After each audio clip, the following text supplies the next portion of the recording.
So the kids are back to school in less than 2 weeks, which, okay, yes, I'm sad. Blaze is off to kindergarten, Calvin is off to preschool. I mean, they're growing up so fast, right? That's what happens. But I'm super excited because it means I'm gonna regain a little bit of my freedom and a little bit of my sanity, which we all know I need around here.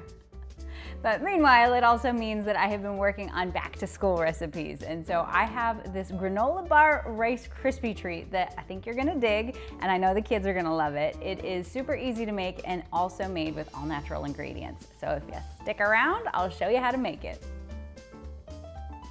So this recipe took me many times over to get right because I wanted to make sure we were using all natural ingredients. I wanted to use this really great marshmallow whip from my friends over at Toasted Mallow.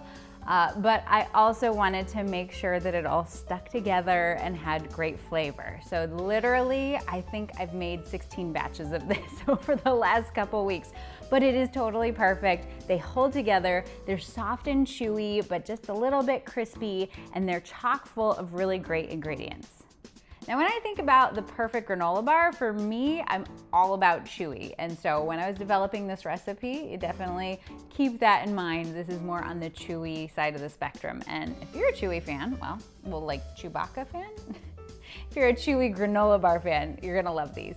So to start this recipe, we are gonna combine all of the dry ingredients together into a large bowl. And if you want the recipe, it is over at joaniesimon.com. Of course, I've got Rice Krispies, and then we're also adding in rolled oats and unsweetened coconut. It's important that it's unsweetened because I did try this recipe with sweetened coconut and it was just too much moisture and caused these to kind of fall apart. So definitely make sure you use the unsweetened. I've also got pumpkin seeds, chopped walnuts, cranberries, chopped almonds, and raisins. Now, of course, feel free to get creative with this recipe. If there are other nuts or seeds or dried fruits you want to throw in there, by all means, be my guest. And then we put all of that to the side, so now it is time to work on our syrup, and I'm doing this over the stovetop. I tried it in the microwave, it didn't work as well. It's really meant for doing over the stovetop. So you get a pot going over a medium-high heat, and then I add a half cup of brown rice syrup. Now, you could try maple syrup or agave nectar. I actually tested both of those in the testing process, but the final bars were a little more crumbly when I used those. They didn't hold together quite as well. So I do recommend brown rice syrup if you can find it and you don't mind using it. And then I throw in 3 tablespoons of butter, which if you're making this non-dairy, you could use something like an Earth Balance. That would work just fine. And then get that over a really nice simmer so that everything's boiling and bubbling and also releasing the water in there. We want to remove some of the water that's naturally in those ingredients, which is going to help us get a nice thick sauce.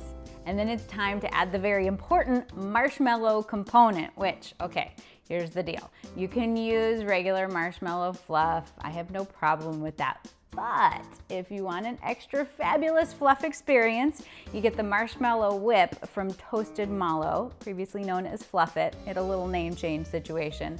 But I love their marshmallow whip. This is an amazing product. You can get it online. I'll go ahead and link that down below.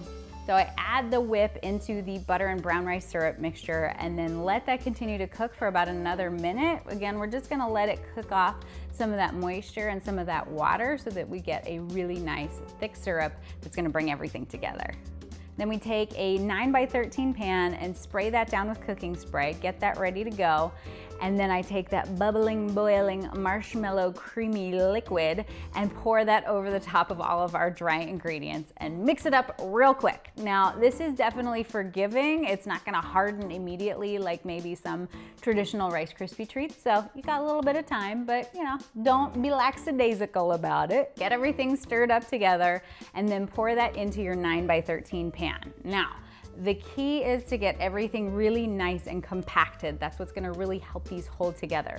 So take a smaller glass pan and go ahead and press that down. It works just fine. And then just to finish it off, to make sure that everything's really nice and cemented and sticks and holds together, I pop that in the microwave for 1 minute. That's all you need, but it's just enough to make sure that those bars don't fall apart once they've cooled. And then the really difficult part about this whole recipe is then you have to let them sit for 2 hours. I know, you'll have to exhibit some restraint because you're gonna wanna tear into them, but they really need some time to set up. So go ahead and just stick them on the countertop, give them about 2 hours. They'll firm up so that then you can cut into them and you have the perfect after-school snack. I also think it's really fun to individually wrap them in plastic wrap and stick those in the lunch boxes. But one recipe makes at least 12 bars worth, depending on how you cut them. But for Blaze and Calvin, that's a week's worth of either snacks or the dessert in their lunchbox. And as you can see, they've given this recipe an official 2 thumbs up. So if you have any questions or feedback, feel free to leave me a comment. I always love hearing from you guys. It always makes my day. And I hope you're doing well and staying cool. And if your kids are headed back to school, well, congratulations, you have almost made it. So thank you as always for stopping by. I hope you have a wonderful week. I hope you stay out of trouble. And I will see you again here real soon for another video and something tasty. All right, I'll see you later. Bye.